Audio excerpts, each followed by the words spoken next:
ఒకటి ఇప్పుడు ఏదైతే మీరు మాట్లాడారో పోరాడితే పోయేది సంఖ్య లేదని ఒకటి ఆదివారం హాలిడే కోసం అన్నాడు. ప్రపంచం మొత్తం మీద 8 గంటల పనికి చికాగో నగరంలో రక్తంలో తడిసిన ఎర్ర జెండాతోనే మేడే వచ్చిందని గుర్తుపెట్టుకోండి. కాబట్టి మేడే వరకు జరుపుదామా 100 రోజులు జరుపుదామా అనేటువంటిది ఆలోచించాలని కోరుకుంటూ, ఇంకొక అవకాశం ఉంది మనకు. ఇది మే 31 మనకు సాయిబాబా గుడి వార్షికోత్సవం ఉంది అనుకుంటా. ఈ టైం రైట్ మే 31 అని అనుకుంటా. కాబట్టి మే 31 జరగదామా. ఎందుకంటున్నానంటే మనకు జూన్ వరకు ఏం పనులు పెద్దగా ఉండవు, మనకు జనాలు కూడా వచ్చే అవకాశం ఉంది. దీన్ని ఉపయోగించుకుందాం. ఇలా జరగడం వల్ల విషయాలు తెలుస్తాయి, అసలు రంగులు కూడా బయటపడతాయి. కాబట్టి చర్చ అనేటువంటిది పెట్టడం జరిగింది. కాబట్టి మనం 4వ తేదీ తర్వాత ఆలోచిస్తామా, లేకపోతే 100 రోజులు చేస్తామా, లేక మే 1 వరకు చేస్తామా, మే 31 వరకు చేస్తామా. నా అభిప్రాయంగా చెప్తున్నా, మే 31 వరకు చేయగలిగితే బాగుంటుంది. జూన్ నుంచి వర్షాలు వస్తాయి, మన పనులు మనం చేసుకుంటాం కాబట్టి ఇబ్బంది ఉండదు. మే 31 వరకు చేయడానికి ఆలోచించమని. దీన్ని ఎవరి మీద బలవంతంగా రుద్దడం లేదు. కానీ మే 31 జరగాలంటే మాత్రం 30 మంది ముందుకు రావాలి. అది లేనిదే మా చేత కూడా కాదు. ఇప్పటికీ 8 మంది వచ్చినారు, 7 మంది. కాబట్టి ఇంకా మాకు 23 మంది అవసరం ఉంది. అది వస్తే చేస్తామని మనం చేసుకుంటూ, ఇది ఆగదు అని మనం చెప్పడం కాదు. ఇంకొక మాట అయితే చెప్తున్నా, మనము వినూత్నంగా కాదు, అవసరం కూడా చెప్తున్నా. ఇదైతే నేనైతే గుర్తించిన, ప్రపంచం గుర్తించింది. ఇక్కడంతా మనమున్నాం, కానీ మన చెల్లెలు, మన అక్కలు, మన అమ్మలు రావాలి. మనము దాన్ని తయారు చేయాలి, స్వచ్ఛందంగా తయారు చేయాలి. వాళ్ళు రావడానికి తయారుగా ఉంటారు. అంటే నేను ఒకటి చెప్తాను, ఏమి అనుకోవద్దండి. గర్జప్ప సార్ ఉన్నారు, మాజీ సర్పంచ్ సుమలత రావచ్చు, అదేవిధంగా మాదేప గారి సుశీలమ్మ రావచ్చు. అటువంటి వాళ్ళ నేతృత్వం వచ్చి కూర్చోండి, ఖచ్చితంగా అది ఇంకా ఎక్కువ ఇంపాక్ట్ ఉంటుంది. అది అవసరం కూడా. సమాజంలో సగమైన స్త్రీని పక్కన పెట్టి తీస్తున్నాం కాబట్టి మనం ఫెయిల్ అవుతున్నాం. ఈరోజు అనుకోకుండా నేను చూస్తామంటే, ఈరోజు మార్గదర్శి జ్ఞానపీఠ అవార్డు వచ్చింది కదా ఆమె, ప్రతిభా రాయ్ అని చెప్పేసి ఒరిస్సా ఆమెకు. ఆమె చేసిన పోరాటాల్లో తెలుసు. కాబట్టి స్త్రీ శక్తిని గుర్తిస్తాం, వాళ్ళకు అవకాశం ఇస్తాం. పొదుపు లక్ష్మి మహిళలు ఆశోకరాన్ని కాదు, మనం ఎట్లా కూర్చుంటామో ఆ రకంగా మనం కూర్చున్నాం. మన చెల్లెలని, మన అక్కల్ని, మన అమ్మని చూస్తున్నాం. దీనికి నా వంతుగా మా ఇంట్లో లేకపోయినా అదే పనిగా ఒకరోజు నా బిడ్డని పిలిపిస్తానని చెప్పి ఎందుకంటే ఆమె ఉద్యోగంలో ఉంటుంది. ఒక ఆదివారం చేసి she can participate on my behalf. కాబట్టి ఇది కూడా మనం చేయాలా, ఇది అవసరం.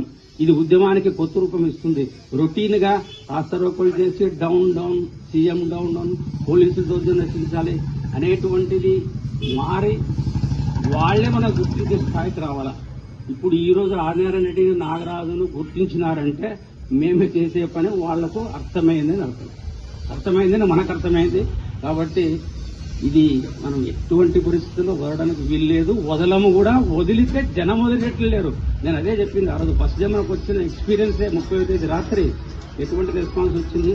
అదే జెడ్ అంటారు కదా, వాళ్ళు సైలెంట్ గా ఉన్నారు. ఆ వాళ్ళని కూడా ఇక్కడ రావాలా. వాళ్ళు ఇంతవరకు వాళ్ళకు మనవి చేసేది ఏమిటంటే, మీరు కూర్చొని చర్చించుకుంటున్నారు, అది ఇది అంటున్నారు, కానీ మీరు కూడా ప్రత్యక్షంగా రంగంలోకి రావాలని చెప్పేసి ఆ జెడ్ యువత రూపంలో ఉన్నటువంటి పిహెచ్డీ గ్రూప్ లో ప్రత్యేకంగా మనవి చేస్తున్నా. మీ ఎజెండా ఏముందో చెప్పండి, కానీ ఇందులో మీరు కూడా పాల్పంచుకోవాలని చెప్పేసి వాళ్ళకి ప్రత్యేకంగా నేను మనవి చేస్తున్నా. వాళ్ళంతా సోషల్ మీడియాలో ఉన్నారు, కానీ ప్రత్యక్షంగా పోరాటంలో రావడం లేదు. కొంతమంది నాకు అనేది ఏమంటే, నా ಬರುವಂಗ ದೇವಪ್ಪ ನಮ್ಮ ಮನೆ ಎಲ್ಲ ಯಜಮಾನರು ಇದು ಮಾಡ್ತಾರೆ, ಅಂಥವ್ರು ಬಿಟ್ರು ಎಲ್ಲರೂ ಹಂಗಿರಕ್ಕಲ್ಲ. వాళ్ళు చెప్పింది అదే, ನಾವು ಬರಕಡೆದು ಎಲ್ಲ ಇಲ್ದೆಲ್ಲ ಮಾಡ್ತು, ಸುಮ್ಮನೆ ನಿಮ್ಮ ಕೆಲಸ ನೀವು ಮಾಡ್ತಾರೆ అంటున్నారని ఒకరిద్దరు నాతో రెస్పాండ్ అయినారు పర్సనల్. బట్ అటువంటి వాళ్ళు కాకపోయినా వాళ్ళు ఆడవాళ్లు వస్తే మనకు మండలంతో పాటు నిన్న ఉరుకుందప్ప గారు ఇచ్చినటువంటి ఒక సూచన మేరకు పెద్దరివాడ నియోజకవర్గం కూడా అదే వాడిలో వేడిలో మనం సాధించుకునే అవకాశం ఉంది. ఇది ఇప్పటి మాట కాదు, భౌతికంగా ఆయన క్లీన్ గా చెప్పాడు. కౌతాళము ఒడుగుందకు మధ్య పాయింట్ హరివణం. ఇది నేను చెప్పడం కాదు, నేను చెప్తే కొంచెం ఇదిగా ఉంటుంది, కానీ దీన్ని చూచాగా మన చైర్మన్ గారు కూడా మాకైతే చెప్పినారు, అధికారికంగా కాదు. చైర్మన్ గారు దేవేంద్రప్ప గారు కూడా ఈ మాట చెప్పింది వాస్తవం. కాబట్టి మనం మండలం అనే మెట్టెక్కితే మళ్ళా నియోజకవర్గం అనే గురి సులభం అవుతుంది, సాధిస్తాము, చరిత్రలో ఒక స్థానం సంపాదించుకుంటామని మనం చేసుకుంటూ ఒక్క విషయం చెప్పాలా, మనం మర్చిపోతే ఏమవుతామని చరిత్రలో చాలా చెప్పాను. మా ఊరు నిన్న చాలా మంది కొంతమంది ఎక్కువ వచ్చినారు. మా ఊర్లో చుట్టుపక్కల ప్రాంతంలో లేకుండా బ్రిటిష్ కాలంలో మా ఊర్లో బోర్డ్ హయ్యర్ ఎలిమెంటరీ స్కూల్ ఉండేది. మా ఊరు ఒక్కటే, చుట్టుపక్కల ఎక్కడ లేదు. ఆదోని తిరుగుపోతప్పటికి ఎక్కడా లేదు. అది చేసింది ఆ రోజు రాఘవేంద్రాచార్య తాత రాఘపదని. నిజంగా చెప్తా, అతను వెంటనే లేకపోవడం, ఆయన చనిపోవడమే ఈ గ్రామానికి లోటు అనేది కనబడుతూ ఉంది. నిన్న చెప్పినా ఈ రోజు చెప్తున్నా, ఈ స్కూల్లో అందరూ చదువుకున్నారు సార్. నాకు ముఖ్యంగా సుగూరు రామకృష్ణాడు చెప్పేవాడు, నన్ను ముసాలే ఒదిగాడినప్పుడు నాకు మూర్తం ప్రార్థన వెళ్ళని. మా అమ్మ కేశమ్మ గారు ఈ స్కూల్ స్టూడెంట్. తర్వాత మన రాఘపదని వాళ్ళ అత్త పద్దమ్మ ఈ స్కూల్ స్టూడెంట్. అంటే ఆ రోజు విద్యా కేంద్రంగా ఉన్నటువంటి, అందుకే నేను మన పాటలో రాశాను, బళ్ళారి జిల్లాలో విద్యా కేంద్రాన్ని నీవు, కర్నూలు జిల్లాలో నువ్వు పూర్తి నిర్లక్ష్యణ గురవున్నాయి. అది మనకు అది మంచి స్వర్ణాక్షర రోజులు. ఆ రోజులు పోయిన తర్వాత మనకు చాలా కష్టం వచ్చింది. ఇంకా ఒక ఉదాహరణ చెప్తా, మీకు చాలా మంది తెలుసో తెలియదు, కోసిగి అనేది నియోజకవర్గం అవునా కాదా ఎంతమంది తెలిసి చేస్తుంది.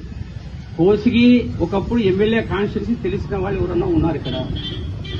ఎవరైనా? నేను చెప్తాను, కోసిగి ఎమ్మెల్యే కాన్స్టిట్యూన్సీ. ఇది బాగా చదవండి.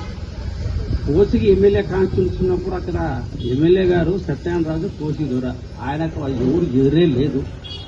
ఆయన 1970 దాకా కూడా ఎమ్మెల్యేగానే ఉన్నాడు.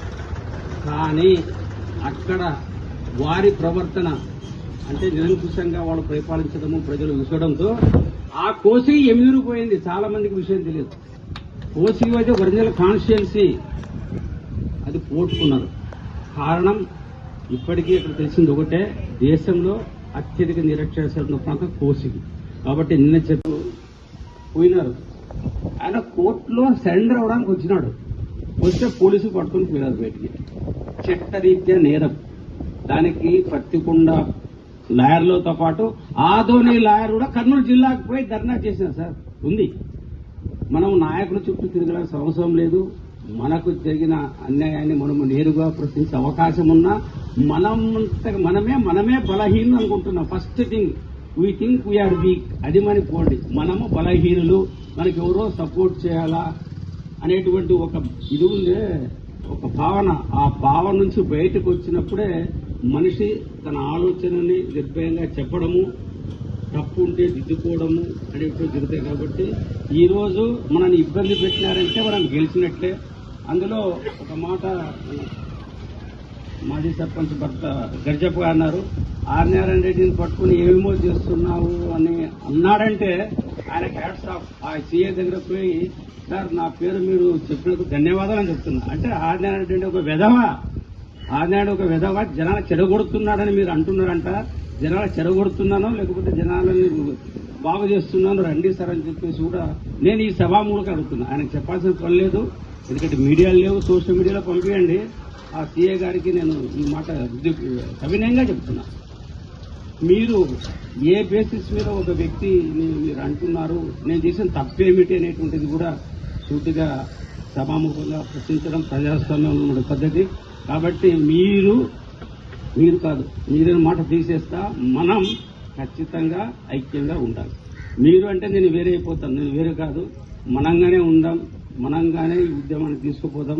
మనకు అనుకోకుండా మన గ్రామంలో ఉన్నటువంటి డాక్టర్ అయినా కూడా సంతేకూళ్ళూరు వాసిగా ధైర్యంగా దీక్షలో కూర్చున్నటువంటి మస్తాన్ వారికి అభినందనలు చెప్పుకుంటూ, సార్ నిన్ననే ఒక ఉప్పుందప్పనే అతను వచ్చిపోయినాడు. మేము ఆయనతో ఉన్నాం. ఆయన చాలా చక్కగా విశ్లేషణ చేస్తున్నాడు. అవసరమైతే మేము గ్రామాలు పోతామని ఖచ్చితంగా వస్తున్నాం. ప్లాన్ ఉంది సార్. సంతేకూళ్ళలో మేము సమావేశానికి వస్తాము. వచ్చినప్పుడు మీరు ఒకరే కాదు, ఎవరైతే మనకు లైట్ మైండెడ్ ఉన్నారో అందరినీ కలిసి అప్పుడు సమావేశం చేస్తారు. మేము ఖచ్చితంగా ఇంతకుముందే అనౌన్స్ చేసినాము గ్రామాలకు తిరుగుతామని. దానికి మన రంగనాథుడు చెప్పినట్టు ఉద్యమము అనేటువంటిది నేను వచ్చేంత వరకు చేయండి అని మా ఎమ్మెల్యే గారి మాట మేరకు ఉన్నాం. వచ్చిన తర్వాత పోయినాం. వచ్చిన తర్వాత ఆయన గురించి మనం ఎక్కువ చెప్పాల్సిన పని లేదు, అంతా చర్చించుకుంటున్నాం. కాబట్టి ఇప్పుడు పార్థసారథి కూడా ఈ దీక్ష మీద కంట్రోల్ తప్పింది. కాబట్టి పార్థసారథి చెప్పినా కూడా ఈ దీక్ష విధించే పరిస్థితి ఆయనే పోగొట్టుకున్నాడు. ఆయన గనక మనకు స్పష్టమైన హామీ ఇచ్చి నేను కూడా కూర్చుంటా దీక్షలో అని చెప్పేసి ఆయన ఆదంలో ఒక దీక్ష చేసింటే ఆయనకు ఒక నైతికమైన బలం ఉండేది. ఆయన శాసనసభ్యుడుగానే అధికారం ఉంది, కాదని చెప్పలేం. కానీ పారసాటు వచ్చేసి దీక్ష తీసేయండి, బోర్డు తీసేయండి అని చెప్పేటువంటి నైతికమైన అర్హత బోర్డు. శాసనసభ్యుడిగా ఆయనకు ఉన్న అధికారం ఉండొచ్చు, నైతికంగా ఆయన కోల్పోయిన చెప్తున్నాం. కాబట్టి నైతికంగా ఆదోళన ఉన్నటువంటి అందరూ, అంటే కొన్ని పార్టీలు దీంట్లో తటస్థంగా ఉన్నాయి, వాళ్ళకి నాకు అవసరం లేదు. సిపిఐ కానీ, సిపిఎం కానీ, లేకపోతే ఎమ్మెల్యే రకరకాల వామపక్ష పార్టీలు, ప్రజా సంఘాలు కొన్ని మద్దతు తెలిపి ఉన్నాయి. కాబట్టి వాటిని లేదు. కానీ ప్రధానంలో పార్టీలు అనేటువంటి అధికారంలో ఉంటూ అధికారాన్ని పంచుకొని ఓట్లు వేసుకుని పదవులు అలంకరించినటువంటి టీడీపీ కానివ్వండి, వైఎస్ఆర్సీపీ కానివ్వండి, కాంగ్రెస్ కూడా కానివ్వండి, కాంగ్రెస్ వాళ్ళు కూడా ఇంత గౌరవాల దేవశక్తి ప్రకాశ్ మిత్రులు కూడా నేను చెప్పడం జరిగింది ఏమన్నా. కాబట్టి నేను కాంగ్రెస్ లో ఇంకా అనఫిషియల్ గా కంటిన్యూ అవుతున్నా, కానీ దూరంగానే ఉన్నానని కూడా నేను చెప్తున్నా. అదేవిధంగా ఈ పార్టీ బీజేపీ వాళ్ళు కూడా ఎవ్వరు కూడా దీనికి సుంకంగా లేరు. కాబట్టి వాళ్ళ కోసం మనం తీసుకున్న నిర్ణయం కరెక్ట్. ఈ రోజు మనకు ఫస్ట్ టెస్ట్ పాస్ అయినాం. ఎందుకంటే అందరు ఉన్నారు కదా, మనం ఎక్కడ ఎవరు కూడా పోలేదు. నాకు కూడా అంతే, ఎవరేం లేకపోయినా ఈ విజేత స్కూల్లో ఫోన్ల మీద ఫోన్లు బాలాగిద్దెలప్ప బాప అని చెప్తారు మేడం వాళ్ళు. అంటే వాళ్ళని నొప్పించలేక ఏదో నాకు కొంచెం పనులు చెప్పేసి నేను తీసుకున్నా. మళ్ళీ ఇంకా కలిసి మా పరమేశ్వర్ అని పిలిచినాడు. పరమేశ్వరికి నేను మనవి చేస్తున్నా, స్వామి మా సంఘ సభ్యులు దయచేసి అట్లా పిలిచి కొంచెం ఇబ్బంది పెట్టొద్దని చెప్పేసి పరమేశ్వరికి చెప్తున్నా. కాబట్టి ఈరోజు మనంతకు మనమే మనం చేసిన మనం పెట్టినటువంటి బోర్డు యొక్క ఉద్దేశాన్ని ఈ రిపబ్లిక్ డే సందర్భంగా మనం తెలియజేసుకున్నాం. మనకు ఇబ్బందులు లేవు, కానీ కొన్ని సవరణలు చెప్తున్నాం. మళ్ళా మనం